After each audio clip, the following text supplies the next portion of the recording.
you're going to be part of the third day of the draft. Yeah. On the NFL Network. It's going to be me, you, DJ, and Charles Davis out there for day number 3.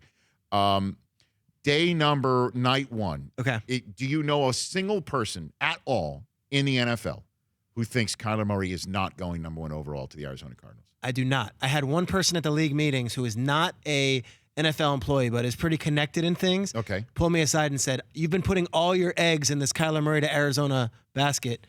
I'd hold off." And this guy knows things. And then I asked around. They're like, "No, he's wrong. No, he's going to number 1." So someone has been saying, just hold off. What was the hold off theory? Did you The hold off theory being that there might be some mega trade to get up to number 1 to Arizona, and another team being in the works.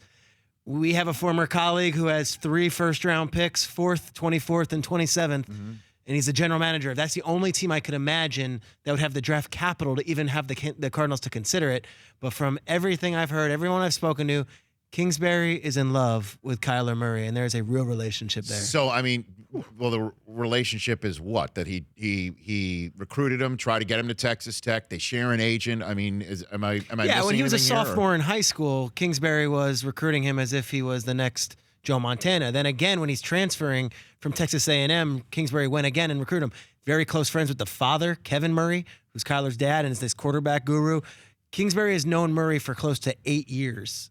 You put that all in process here as far as high school, college, and now he has an opportunity to take the job and takes the number 1 pick, maybe for a reason. Maybe it was because he thought Kyler Murray might be available to be his quarterback. So now we assume that's happening. That's the foregone conclusion, despite the guy who knows things who's not involved in the NFL. Connected guy in the NFL. Not a coach or GM or league employee. So think about the other world that we work in. A lot of time when you have sources, sometimes they come from the team side. The other time they come from the agent side. So a prominent NFL agent who I never leave. Their lips were moving. So I mean, it was March. Their lips were moving. Put this one in my head and it played tricks with me because I've been all in on, hey, Murray's number 1. Let's talk about number 2. But that's the only human being you've come across. I have not come across a single human being since we left the combine that's given me a hold your horses. Not a single one. There's not a single one. I'd be lying if I said I have also. And there has not been a single person, a team employee anywhere around the league who has said anything but Murray to the Cardinals. And the second part being, all right, let's talk about where Rosen goes. That's where the conversation is. And that, as I wrote in my mock draft that's up at NFL.com, I don't know that answer. And I don't know where that's going to go and whether it's going to happen day 1 when you guys are just getting up there and it's Thursday night, April 25th on NFL Network, it's got to. If it happens in the next couple of weeks. If it happens, here's the thing, because we've had this conversation before on the show, and I'm glad that you're here to have it now. Peter Schrager of Good Morning Football here on the Rich Eisen Show from New York City, is that it's got to happen the night of the draft. It's got to happen the night of the draft. It cannot happen, say, the same way that the Eagles moved up to number 2, and we were all wondering they're coming up for Wentz or Goff, or they're cool with whoever the Rams take first.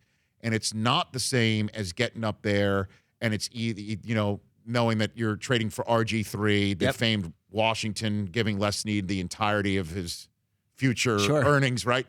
It's not the same thing because there was luck in front. This is not the same thing because Arizona needs to know when they make this trade, absolutely right, that Kyler Murray is healthy, is walking the planet with 2 good legs, with 2 good arms that work. I'm serious. And doesn't get cold feet, and doesn't a week before the draft say, baseball's my love. Well, that would be, by the way.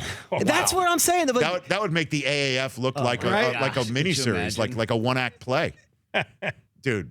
I don't even want to put that into the ether. Possible? If you're Arizona, you need to take all precautions. Correct. So they have to know that when they push the Rosen trade button, Murray is there for the taking. He's in your pocket. Literally, when Roger Goodell puts the Cardinals on the clock in Nashville on the last Thursday of this month, they have to place a phone call to Kyler Murray, and Steve Keim and Michael Bidwell and Cliff Kingsbury have to hear his voice. They probably want to FaceTime him. They want to see him and the voice come out of his mouth and say, take a nice wide shot of you, Kyler. Do a jumping jack, Kyler. Like, I'm serious. I can't confirm that he'll be at the draft, but it would be really reassuring if you're the Cardinals if he is.